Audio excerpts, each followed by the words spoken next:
여기저기 양조위 만나신 이슈가 어딜 가는 건 아니네요. 네. 이제 은퇴도 될 것 같아요. 10,000원 하셨는데 다시 주워 담으시기 바라고요. 일단 오늘 오신 관객 여러분께 인사 한 말씀씩 네, 해주시죠.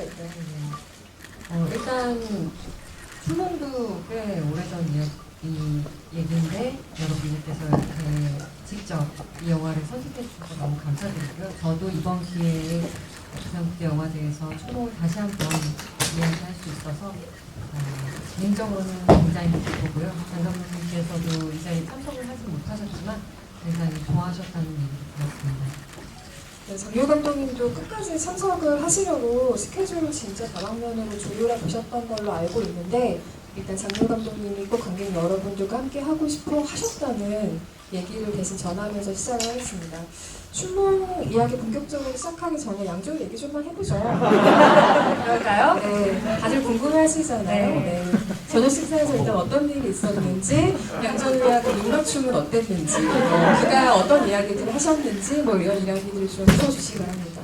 네, 일단은 정말 직접 만났을 때도 내가 영화로 만났던 그 사람이 정말 인격적으로 정말 좋은 사람이구나라고 다시 한번 느꼈고요. 그리고 아무래도 후배로서 되게 연기 생활을 하면서 답답했던 지점이라든지 어떻게 하면 좀 더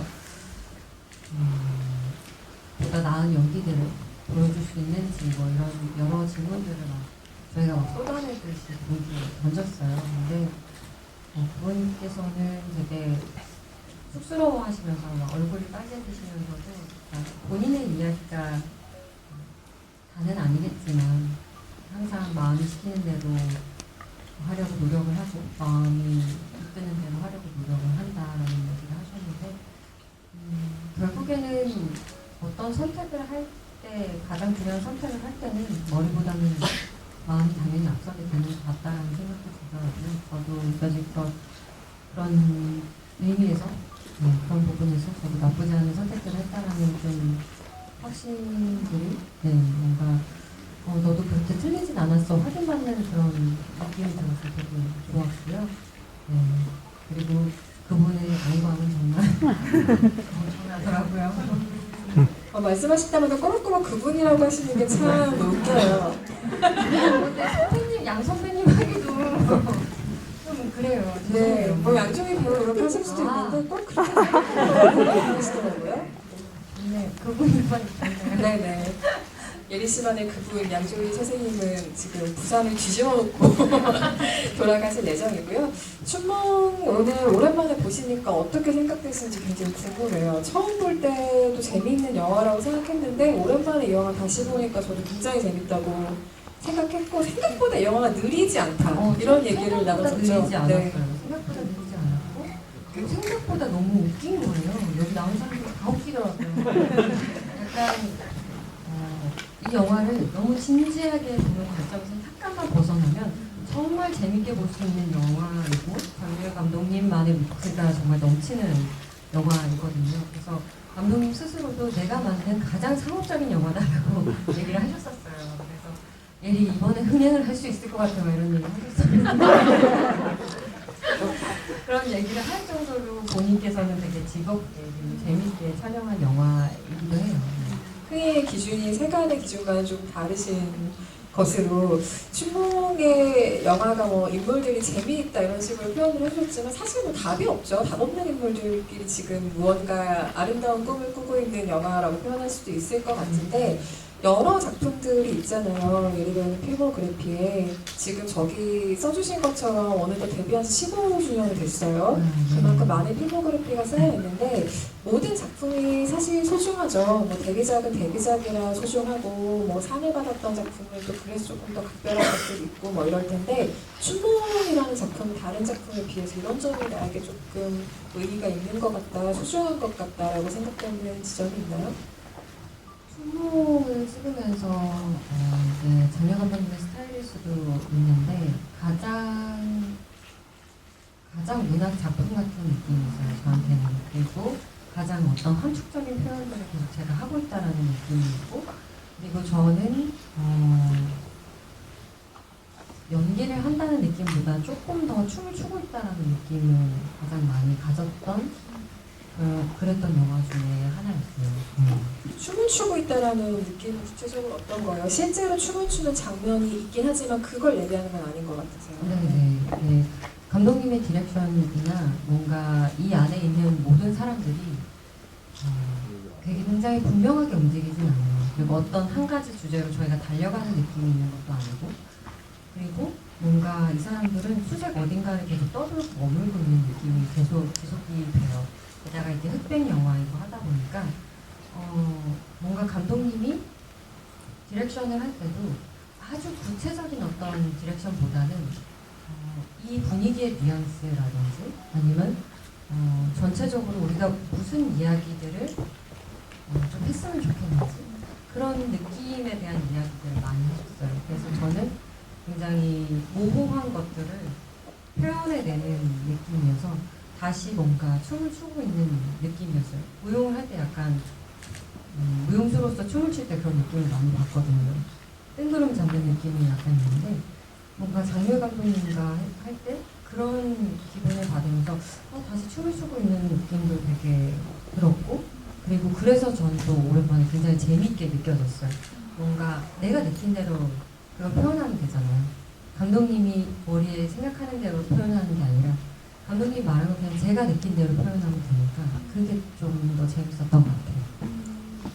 흑백 영화라는 점에 대해서도 좀 얘기를 해보면 좋을 것 같아요. 그게 춘몽이라는 영화를 조금 특별하게 만드는 지점이기도 하고, 연출가들이 흑백의 모노톤을 선택하는 이유는 사실 여러 가지가 있죠. 뭐 예를 들면 제작 상황의 환경상 여러 가지 컬러가 드러나는 것보다 흑백으로 명암을 표현하는 것이 훨씬 더 집중도가 있겠다라고 선택되는 경우들이 있죠.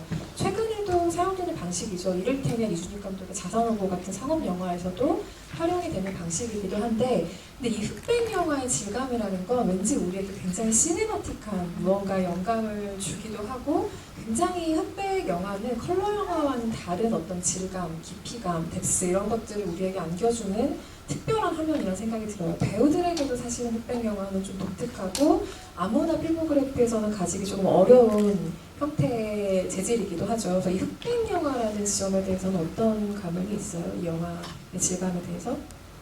일단은 저도 말씀하신 것처럼 흑백 영화를 제가 필모에 하나 넣었다는 게 너무 감사했고, 그리고 그 영화가 추몽이라는 게 더 감사했고요. 그리고 말 그대로 뭔가 꿈에 있는 듯한 느낌들을 화면 속에서 저를 보면서도 되게 느껴졌고, 이 모든 인물을 통해서도 이 사람들이 계속 꿈을 꾸고 있는 걸까 아니면 꿈에서 깨어 있는 걸까 이런 생각들을 계속 하게끔 만들더라고요. 그래서 감독님이 흑백 영화로 선택을 하신 게 정말 탁월했구나라는 생각이 들었고, 그리고 어찌됐건 저는 제 얼굴을 이렇게 흑백으로 볼 수 있다는 게 너무 재밌었어요. 그러니까 제 얼굴을 제 스스로가 이렇게 들여다보면서 저럴 때는 저런 느낌이 있고 이럴 때는 또 이런 느낌이 있구나. 근데 다른 데서는 다른 영화에서 볼 수가 없으니까 조금 더 귀하게 느껴진 부분도 있었죠. 그래서 날이라든지 어떤 표정의 미묘함 그런 게 더 얼굴에 집중되는 느낌이 좀 있었던 것 같아요. 컬러가 들어가고 컬러가 눈에 띄는 컬러가 생기면 그쪽으로 시선이 막 갈 텐데 아무래도 흑백이다 보니까 더 얼굴에 집중되는 느낌이 있어서 클로즈업 잡았을 때가 좋더라고요. 저는. 그리고 모르긴 해도 이 영화 컬러로 봤으면 안익준 씨 옷에 시선 다 뺏기지 않았겠어요? 그렇긴 했지만 윤정민 감독님도 한번 빨간색 옷을 입고 나와요. 그거 너무 강렬하거든요. 그 헤어스타일만으로도 이미 강렬함이 있는데 거기다 또 빨간색 옷까지. 얼마나 다행인지 몰라요. 네, 정말 노답이었겠네요. 장난이고요. 꿈 얘기가 나와서 그 사소한 질문이긴 한데, 우리가 꿈을 컬러로 꾸는 사람이 있다고 하고 흑백으로 꾸는 사람이 있다고 하잖아요. 그 흑백으로 꾸는지 컬러로 꾸는지를 감지하지 못하는 사람도 있죠. 예리 씨는 꿈 어떻게 꾸는 편이에요? 저는 컬러로 꾸는 것 같아요. 아, 정말요? 네, 컬러로 꾸고 다채롭게 좀 꾸는 편이고, 어떤 것들은 너무 생생한 기억에 남을 때도 있고, 어떤 것들은 너무 꾸면서 제가 웃으면서 깨요. 웃으면서 깼는데 기억이 하나도 안 나는 거예요. 그런 것도 있고, 생각이 좀 꿈을 많이 꾸는 편이에요. 저는. 네. 꿈 얘기가 나왔으니까 인물들에 대한 이야기로 들어가기 전에 꿈 얘기를 먼저 조금 해보면 이 영화는 제목부터가 꿈이죠. 입주인이 꽃을 계속 가지고 다니면서 계절을 계속 알려주죠. 아, 봄이야, 뭐 봄이 왔네. 그래서 봄에 꾸는 꿈이라는 타이틀과 이 영화가 가지고 있는 어떤 주제로 정말 바로 진입을 해서 꿈결 같은 무언가를 우리에게 계속해서 보여주는 영화이기도 한데 실제로 이 영화 속에 예리가 꿈을 꾸는 장면들로 많이 연결이 되어 있기도 하죠. 가장 대표적으로 뚜렷하게 기억나는 연결의 꿈 장면이라고 하면 아버지의 비밀 채워가 불러가는 꿈을 그게 예리의 꿈인지 누구의 꿈인지는 알 수 없으나 숏을 붙여놓은 상황상 예리의 꿈처럼 보이기도 하죠. 그리고 천장이 무너져 내리는 것 같은 꿈을 꾸는 장면도 있는데 알고 보면 이 세년자가 와서 천장 도배를 해주고 있는 걸로 연결이 된다거나 결과적으로 이거는 예리의 꿈일지 아니면 누군가가 꾸는 꿈에 그냥 예리의 잠자는 모습을 붙여놓은 것일지 각자 해석이 다 다를 거예요. 근데 그 예리의 꿈에 대해서는 감독님과 어떤 이야기를 나눴던 기억이 있어요? 감독님은 특별히 이게 꿈이라고 결정을 내리지는 않으셨어요. 그게 누군가의 꿈이 될 수도 있고, 아니면 예리의 꿈이 될 수도 있고, 그리고 예리의 꿈이 아닐 수도 있고, 근데 뭔가 이 모두, 여기 나오는 모든가가 책을 읽고 빛을 잃은 어딘가에서 봄을 맞이하고, 뭔가 떠돌아 다니지만 계속 유기적으로 살아가는 그런 느낌의 이야기들이 다 이런 얘기들을 해줬었는데, 그래서 더 많이 이 인물들한테 애정도 많이 갖고 애착도 있고 그럼 뭔가 이들의 꿈이 잘 깨지지 않았으면 좋겠다라는 생각도 들고 이 봄에 꾸는 이 꿈이 잠시지만 되게 행복했으면 좋겠다 이런 생각까지도 들게 뭔가 이 추몽이라는 이 제목과 그리고 예리의 꿈, 이들의 꿈 이런 것들이 되게 복합적으로 잘 어우러져 있다라는 생각이 들었었어요. 그러니까요. 이게 계절을 다른 계절로 바꿔서 한자로 바꾸면 이 느낌이 좀 안 나는 것 같아요. 그죠? 하몽도 이상하고 추몽, 동몽 다 이상하잖아요. 근데 뭔가 봄에 꾸는 꿈은 계절의 느낌 때문에 되게 아련하고 좀 슬픈 느낌 같은 것들이 어딘가 모르게 있는 것 같아요. 근데 인물들에 대한 이야기가 지금 방금 나왔었는데 장률 감독이 그리는 인물들에 대해서 어떤 생각들을 갖고 있어요? 왜냐하면 이 영화뿐만이 아니라 장률 감독 영화 속 인물들은 다 좀 독특해요. 많이 좋은 말로 하면 독특하고 좋지 않은 말로 하면 뭐 각자 해석에 맡기겠지만 어쨌든 좀 독특한 인물들입니다. 그래서 어떤 경우에는 영화 속에서만 만나고 싶다라는 생각을 되게 강렬하게 하게 하는 인물들이기도 하거든요. 여기에도 주인공은 예리와 이 세 남자이지만 나오는 사람들의 몇 명을 생각하면 다 독특하죠. 이수영 씨가 연기하는 캐릭터도 어딘가 좀 독특한 결이 있는 여자아이 캐릭터이기도 하고 정범의 여자친구도 범상치 않죠. 네, 신민아 씨가 연기하는 정범의 통일된 조국에서 만나시다가 그 대사를 하면서 사라질 줄은 예상도 못하는 근데 그 정범의 전 여자친구도 그렇고 그냥 잘생긴 남자로 등장한 유연석 씨도 어딘가 좀 애매모호하게 무언가가 있는 캐릭터죠. 총 들고 들어온 남자도 진짜 이상한 사람이잖아요. 뭐 장난감 총인 게 나중에 밝혀지긴 하지만 근데 어쨌든 좋게 보면 사랑스러운 인물들이지만 어딘가 좀 이해가 안 되고 독특한 행동들을 하는 그 캐릭터가 항상 장률 감독의 세계를 구성하고 있단 말이죠. 그의 영화 속에 나온 인물들은 예리 씨는 어떻게 생각이 되세요?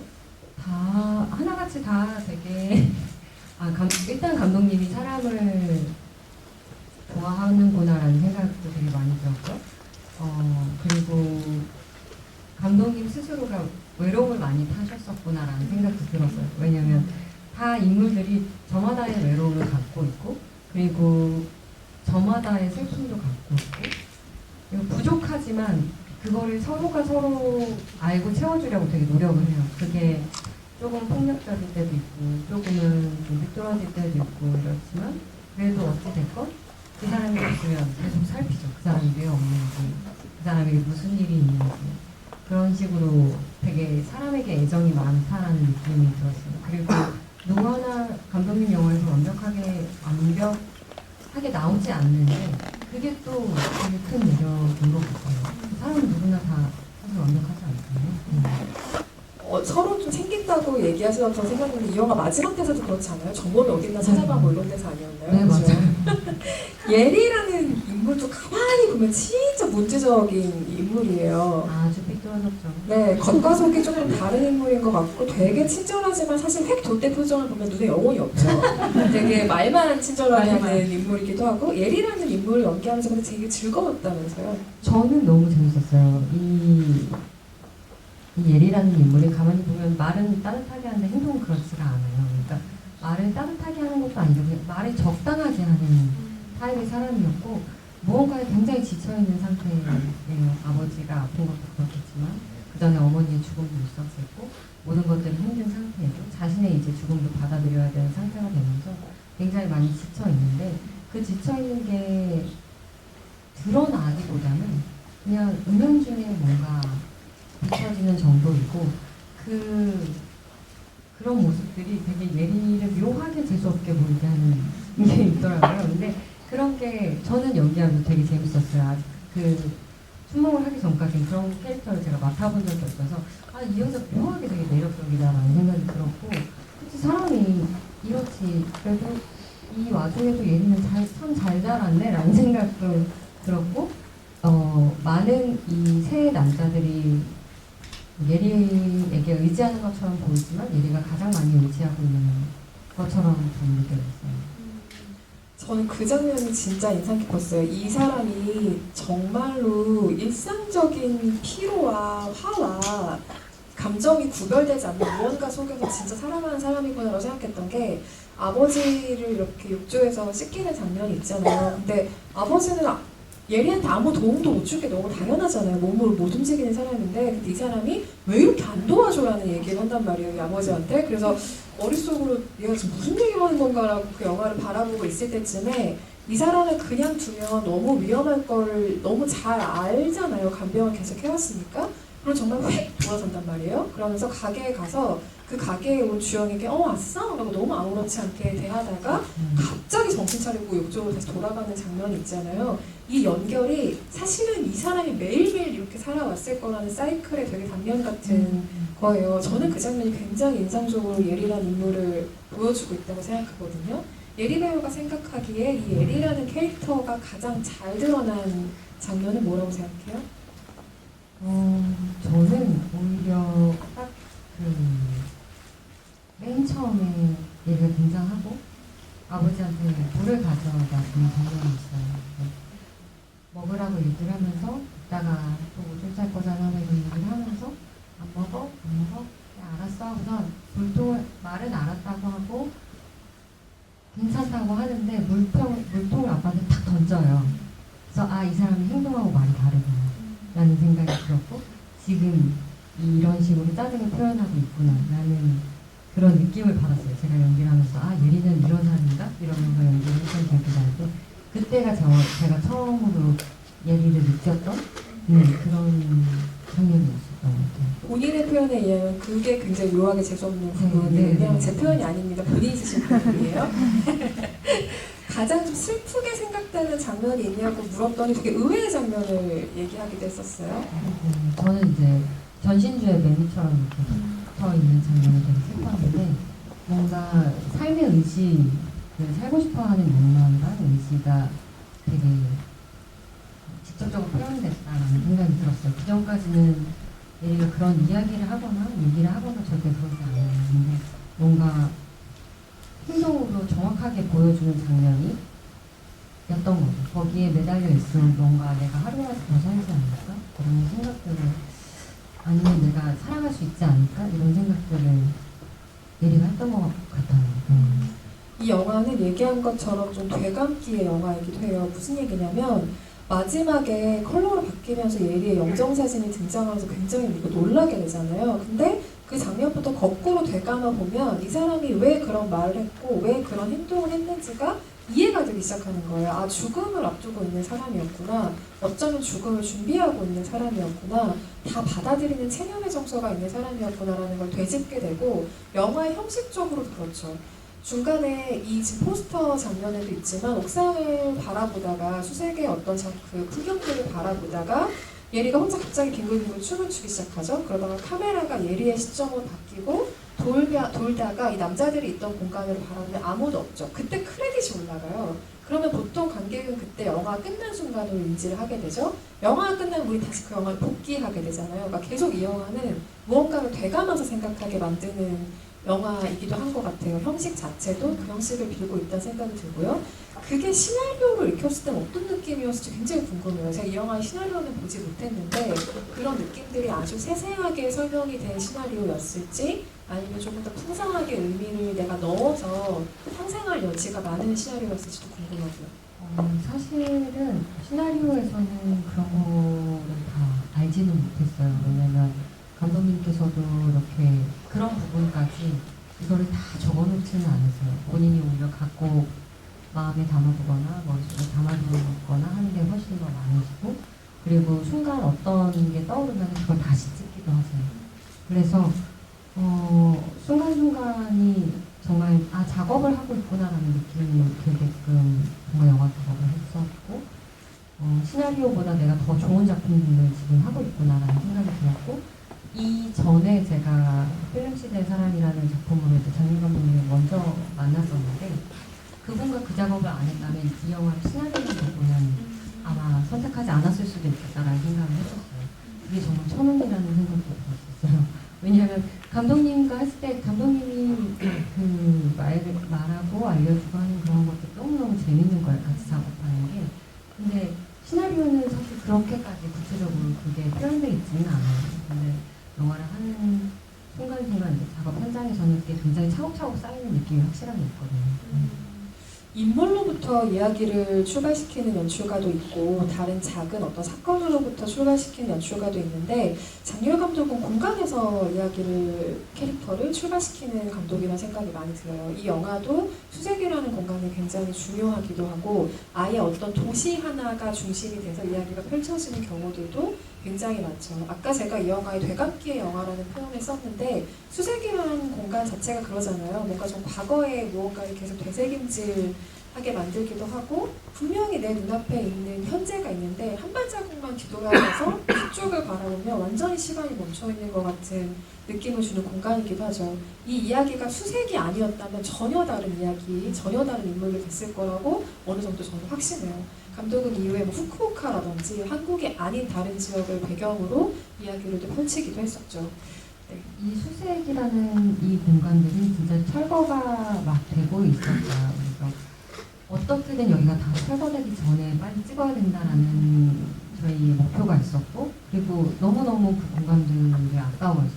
사실 그 집도 너무 근사했었고, 그 공간들, 골목들 다 되게 근사했었거든요. 제가 볼 때도. 근데 뭔가 길 건너면 상암이 쫙하니 있다 보니까 아무래도 계속 여기가 바뀌더라고요. 조금씩 하면서 점점 뭔가 한국에서도 이런 정서랑 뭔가 추억이 묻어있는 공간들을 이제는 만나보기 어려워질 수도 있겠구나라는 생각도 들었고, 감독님이 알고 있었던, 내가 알고 있던 낯설지 않은 공간들이 점점 부서지고 있다는 느낌도 감독님이 받지 않으셨을까라는 생각이 들었어요. 그게 영화가 가지고 있는 다큐멘터리적인 성격인 것 같아요. 무슨 얘기인가 하면 지금 1999년도 90년대 후반 한국 영화를 보면 진짜 깜짝 놀라실 거예요. 서울이 지금하고 너무 달라서. 혹은 이창동 감독의 초록물고기 같은 작품만 봐도 파주가 일산이 지금과 같은 풍경이 전혀 아니에요. 논밭 있고 이런 풍경들이거든요. 그러니까 그 시기에 그 영화를 찍었기 때문에 담길 수 있는 그 공간의 풍경이라는 게 있는데 춘몽도 그런 점에서 허물어지기 이전, 조금 더 개발되기 이전의 수색의 모습을 담고 있다는 점에서 그 시대의 다큐멘터리적인 기능을 하고 있는 영화이기도 하죠. 관객 여러분들 같이 질문 나눠보면서 이야기 계속 진행해보면 좋을 것 같은데요. 질문 있으신 관객분 손 들어주시면 마이크를 전달해 드릴게요. 잠시만요. 가장 먼저 드신 관객분께 먼저 드릴게요. 네, 가자. 손 들고 계셔주시겠어요? 네, 안녕하세요. 저는 이 춘몽을 오늘 처음 봤고요. 그리고 이걸 봐야 되겠다라고 결심했을 때 인터뷰나 이런 기사들을 전혀 찾아보지도 않았어요. 일부러. 그래서 이제 오늘 홍리 배우님이 지부에 하신다고 해서 그래서 그때 뭔가 영화를 보고 뭔가가 궁금한 게 생기면 갑자기 목이 메이네. 궁금한 게 생기면 물어봐야지라고 했는데 저는 영화를 보면서 계속 거울 장면이 되게 궁금했어요. 이게 혹시 인터뷰 기사가 있는지 모르겠는데 그런 그 영화 속에서 거울 장면들이 계속 인상 깊게 있었고 저는 느끼기에 맨 마지막에 그 촬영하는 장면에서 그 카메라 속의 인물들이 되게 흐릿하게 보이는데 다 그 앞서 거울 장면들은 거울 속의 인물들이 되게 뚜렷하게 보였거든요. 근데 그 사진관에서의 그 카메라 속에 비친 인물들은 또 흐릿하게 보여서 저게 어떤 의미들이 있을까 되게 영화 보면서 내내 궁금했거든요. 그래서 배우님 생각하시는 그런 거울 속의 그런 장면들 그게 어떤 의미인지 좀 그 생각이 궁금합니다. 일단은 거울은 진실을 보여주는 장치로도 많이 쓰고 아니면 그 사람 진심이 아닌 또 다른 얼굴을 보여줄 때도 영화에서는 많이 쓰긴 하는데 글쎄요 추몽에서는 보다 진실된 마음들을 보여줄 때 저는 더 많이 쓰였다고 생각이 들고요. 그리고 유영직 촬영 감독님이 굉장히 또 탁월하게 그런 부분들을 잘 찍어내세요. 항상 감독님이 다른 말씀 안 하죠. 영직이 조금 더 잘해봐 이런 식으로만 얘기하시거든요. 그래서 딱 찍어놓으면 그러면은 감독님 촬영 감독님 혼자 계속 고민하다가 앵글을 바꾸세요. 그렇게 찍으시는데 감독님이 난 이렇게 찍어줘라고 절대 얘기하지 않으세요. 그거를 찾아낼 때까지 그리고 그게 뭔가 본인의 마음에 닿을 때까지 이렇게 약간 촬영 감독님이 끌어오시거든요. 그래서 아마 조금 더 내밀하게 그런 인물의 성격이 드러날 때 저는 거울이 쓰이지 않는가라는 생각이 드는데 질문해주신 분께는 사인 포스터를 선물로 드릴 텐데요. 일단 끝나고 꼭 받아가시길 바래요. 네, 다음 질문 또 받아보겠습니다. 제가 지금 사인 포스터 얘기해서 갑자기 손이 막 올라올 것 같은 느낌인데 일단 너무 간절히 손을 들고 계셔서 분홍 마스크 쓴 관객분 손 들고 계셔주시겠어요? 감사합니다. 영화 진짜 재미있게 잘 봤고요. 그 배우님께서 극중 캐릭터에 되게 자연스럽게 녹아들어서 있어 보여가지고 혹시 극중의 예리와 한예리 배우님의 비슷한 면 같은 게 있는지 혹은 다른 면이 있는지 궁금하고요. 그리고 이 캐릭터의 구축에 의해서 신경 썼던 것이 있는지 혹은 어려웠던 것이 있는지 궁금합니다. 그래서 저는 항상 제가 연기하는 인물과 아주 다른 부분을 여기 제 안에서 나오는 거기 때문에 그렇기도 하고 대신에 제 안에 있던 어떤 부분들을 굉장히 날카롭게 만들어서 배우님과 가까워지는 그리고 제가 캐릭터를 만드는 거는 수련이 저만의 능력이 아니라 저는 가지고 연기도 있고 의상도 있고 제 주변의 인물들도 있고 모두가 다 예리라는 인물을 만들기 위해서 도와주는 사람들이라고 생각을 하거든요. 그리고 제가 그걸 하고 있을 때 운전 만들고 된다는 생각을 갖고 있고요.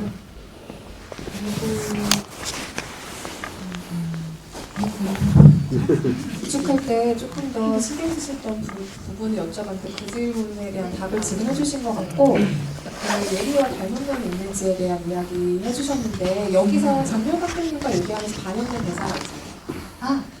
대사 하나 있어요. 제가 예리 저한테 물어보신 거 예리는 어떤 사람을 좋아하냐. 그래서 저는 신체가 건강하고 마음이 건강한 좋습니다라고 그걸 대사로 왜냐면 자기가 보기에도 그 세 분이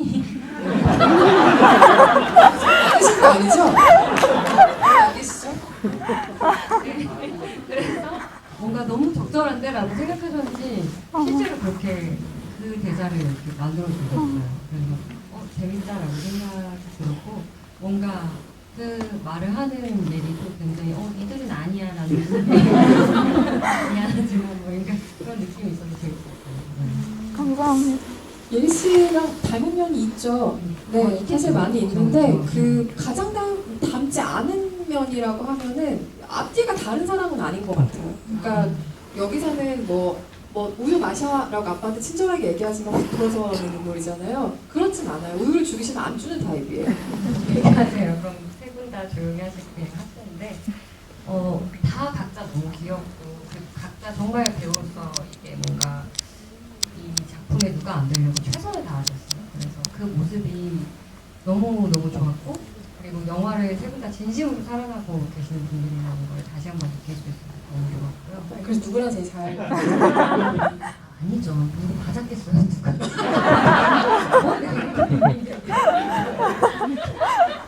누가 했었겠어요. 네, 없었던 것으로. 네. 네. 그리고 첫 번째 질문은 컬러는 글쎄요. 저도 사실 딱히 생각해보지는 않았었는데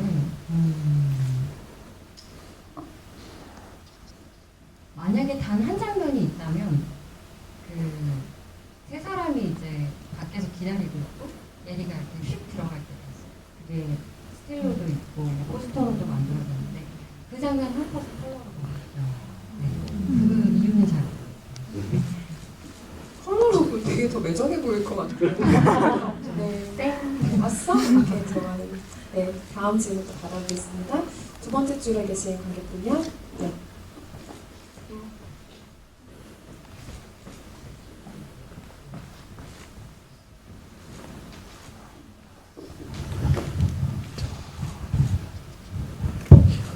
네, 전 영화 너무 재밌게 봤고 예리 배우님의 연기도 너무 재밌게 즐겼고 제가 영화를 보면서 궁금했던 거는 예리가 극중 예리가 주변 사람들에 대한 감정이 어떠한가가 사실 조금 모호하다고 느꼈거든요. 그 세 명의 남자들을 이성으로 대하는 듯 하면서도 아니고 그리고 또 이제 그 주연에게는 스킨십을 허락하지 않지만 정질이 있던 그 남자에게는 또 해도 돼 이렇게 말을 하고 또 뭐제 남자들이 이런 말을 해가지고 사실은 사귈 생각은 없어 보이는 그런 느낌이 들었어요.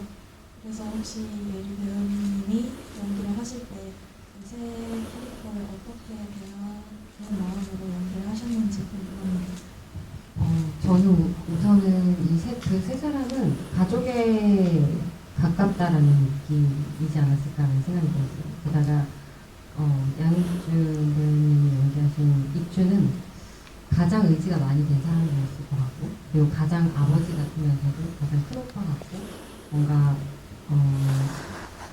더 많은 책임감을 갖고 있는 사람이 조금 더 기대수이 있었던 것 같고 그리고 정범 같은 경우는 가장 걱정되는 사람이었을 것 같아요. 이 사람이 내 어떤 처지들을 너무 잘 알고 있고 그가 얼마나 외로울지 그리고 무슨 상황이 생길지 그러다가 나보다 빨리 죽으면 어떡하지 이런 고민들을 가장 뭔가 하고 있지 않았을까라는 생각이 들고 동빈 같은 경우는 늘 물가에 내는 애니까 동생인 거죠.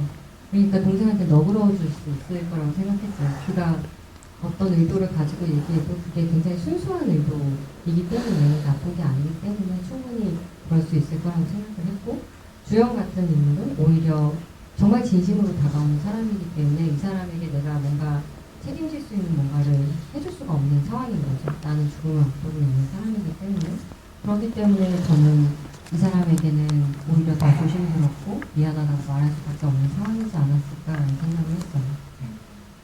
한 얘기인데 윤종빈 감독님이 말끝마다 건물주인데 그건 몰라? 그냥 알아 건물주니까 이런 얘기를 하잖아요. 건물주는 한국에서 참 많은 걸 할 수 있구나라는 생각을 그런 기억이 있어요. 다음 질문 또 받아볼까요? 네, 예리 배우가 한번 지목해 주실까요? 이번에 저쪽에 계신 네. 네, 네 번째 줄에 계신 분이군요. 아유. 네, 안녕하세요. 일단 저도 오늘 처음 영화를 봤는데요. 일단 그리고 두 가지 질문이 있는데 첫째는 캐릭터에 대한 질문이고 어떻게 두 번째는 한 장면의 촬영법 같은 게 궁금해가지고 질문을 드리는 거거든요. 첫째 캐릭터 같은 경우에는 예리 캐릭터가 저는 예리 캐릭터가 이제 다 봤으니까 이제 죽는데 이제 왜 죽는지 그리고 왜 그 장면에서 이제 죽음을 맞이하게 되는지가 되게 궁금해요. 그거가 영화가 정확하게 설명을 안 한 것 같은데 설명이 안 한 게 감독님의 의도인 것 같은데 보통 영화 같은 보통 일반적인 상업 영화 같은 경우에는 제가 어떤 인물이 죽는다고 한다고 하면은 이 영화에서도 좀 약간 점을 보는 사람이 있으니까 일단 그때 이제 죽음이 있을 거라는 예감이 딱 드는데 뭐 어떤 팔자가 어떻다는지 하는 게 나레이션으로 나온다든가 아니면은 뭐 병이 있다든지 한다는 게 조금 친절하게 설명되는 걸 전 많이 봤는데 그 부분이 좀 의도적으로 빠진 것 같거든요. 그래서 혹시 감독님께서 어떤 말씀을 해주셨는지 배우님한테 해주셨는지 그게 궁금하고 두 번째 같은 경우는 이주영 배우님하고 같이 나오는 거울샷 있잖아요. 그러니까 그게 화면의 왼쪽에는 거울이고 그러니까 화면의 중간과 이제 오른쪽에는 이주영 배우님이 딱 나오다가 이제 프레임에서 딱 그분이 나가면은 거울에 딱 들어오고 그게 어떻게 촬영되는지가 되게 궁금하더라고요. 네, 그래서 그 두 가지를 여쭤보고자 합니다. 촬영 감독님 보셨어요? 아, 촬영 감독님 계셨으면 그분한테 직접 여쭤보는 건데요. 사실 어떻게 촬영했는지는 저도 모르겠고 그 촬영할 때 기억을 얘기해 주시면 좋을 것 같은데요. 아, 그냥 저희는 의자에 맞춰서 앉았을 뿐이고요. 아, 촬영 감독님 잡지를 아, 네, 그래서 저는 그냥 제가 앉아야 되는데 잘 앉아서 연기를 했을 뿐이고요.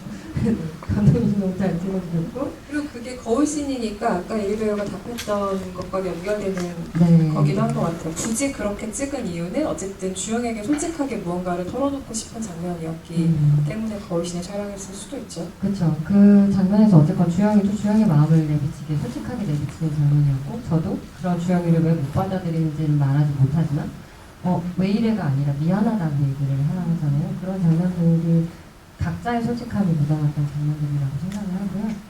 그리고 첫 번째 질문은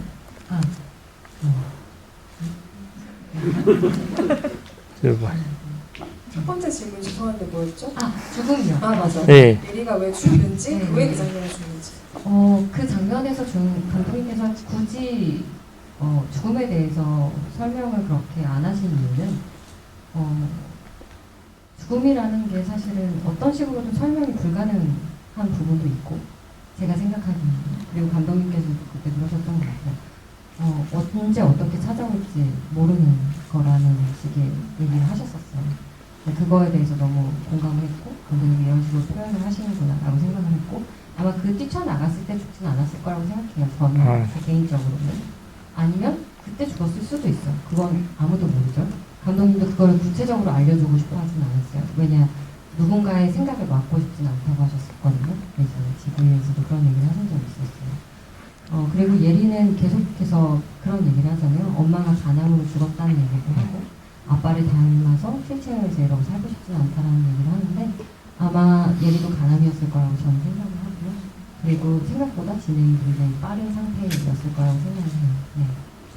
이거는 다시 생각할수록 정말 많이 열려있는 결말인 것 같아요. 엔드 크레딧이래. 그 오프닝 크레딧, 그러니까 춘몽이라는 타이틀이 뜰 때부터 이렇게 거꾸로 읽을 수도 있고, 그러니까 예리는 죽었고 이 이후에 누군가가 꾸는 꿈이 앞장면일 수도 있는 거고, 아니면 예리가 죽었다는 것 자체가 누군가의 꿈일 수도 있는 거고, 아니면 이 전체가 예리가 죽은 다음에 꾸는 누군가의 꿈일 수도 있는 거고, 그거는 엔드 크레딧과 오프닝 크레딧 사이의 이 장면을 어디로 어떻게 해석하느냐에 따라 완전히 달라진 해석이 된 것 같아요. 그리고 그 죽음에 대해서는 이 영화가 예리 배우 말한 것처럼 생각보다 많은 암시를 주고 있죠. 곧 이미 떠날 거라는 것에 대해서는. 그래서 그 강산혜 씨 사주를 보러 갈 때도 사실 강산혜 씨가 저한테 아무 말도 안 해주거든요. 강산희 씨를 아시겠죠, 다들? 모르시는 분 네, 그 가수분이십니다. 점집에서 점 봐주시는 분이 강산혜라는 가수 분이세요.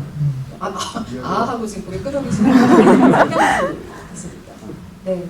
시간 관계가 짧은 질문 있으면 마지막으로 하나만 더 받아볼까요? 가장 먼저 소개 주셨네요. 두 번째 줄에 계신 분이요. 이분 손 드실 때 같이 드신 분들 누구시죠? 포스터 드릴게요. 일단 받아주세요. 감사합니다. 저는 조금 사소한 질문인데 그 영화에 고양이가 나오잖아요. 길고양이가. 근데 우연이라고 치기엔 좀 여러 번 나오고 그리고 또 예리 배우님한테 무슨 훈련을 받은 것처럼 너무 말을 잘 듣는 고양이 때문에 촬영할 때 감독님이 굉장히 좋아하셨겠다라고 생각이 들어서 그 고양이에 대한 혹시 촬영장에서 좀 짧은 재밌는 에피소드 있으면 네. 재밌네요. 네, 생각해보니까 있었어요. 네. 일단 감독님도 고양이가 나오길 바라셨고요. 그리고 실제로 그렇게 부서져가는 건물들이 있는 데는 고양이가 많아요. 재개발되는 공간에는. 근데 이 고양이의 모습 또한 저희랑 굉장히 닮아있다고 감독님이 느끼셨던 것 같아요.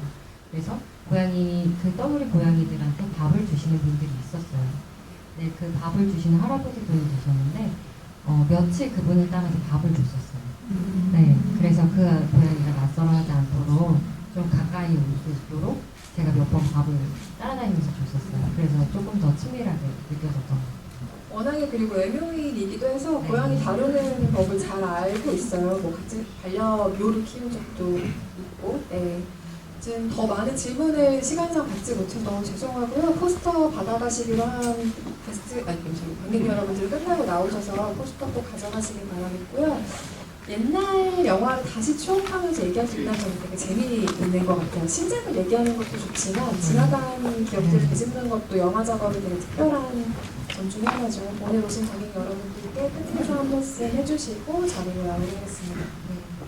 일단은 충북이라는 영화를 선택해서 와주신 거 정말 감사드려요. 왜냐면 저는 개인적으로 이렇게 작가주의 영화라든지 아니면 감독이 생각하는 어떤 세계관이 좀 더 잘 드러나는 영화들 설명이 잘 되지는 않을지언정 우리가 뭔가 더 얻어가고 생각할 수 있는 것들이 많이 여지가 많아지는 영화들이 좀 더 많아져야 된다고 생각하는 사람인데 이 영화를 이렇게 재밌게 봐주시고 그리고 이렇게 뒷이야기까지 들어주시려고 시간을 할애해주셔서 정말 감사드리고요.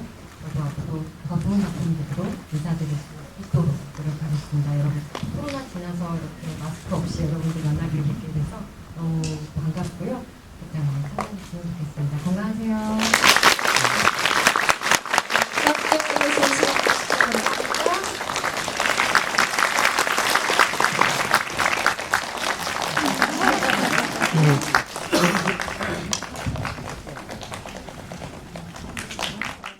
이상 레디액션맨이었습니다. 영상 재밌게 보셨다면 구독, 좋아요, 알림 버튼 누르고 광고 30초 이상 봐주시는 것 잊지 마세요.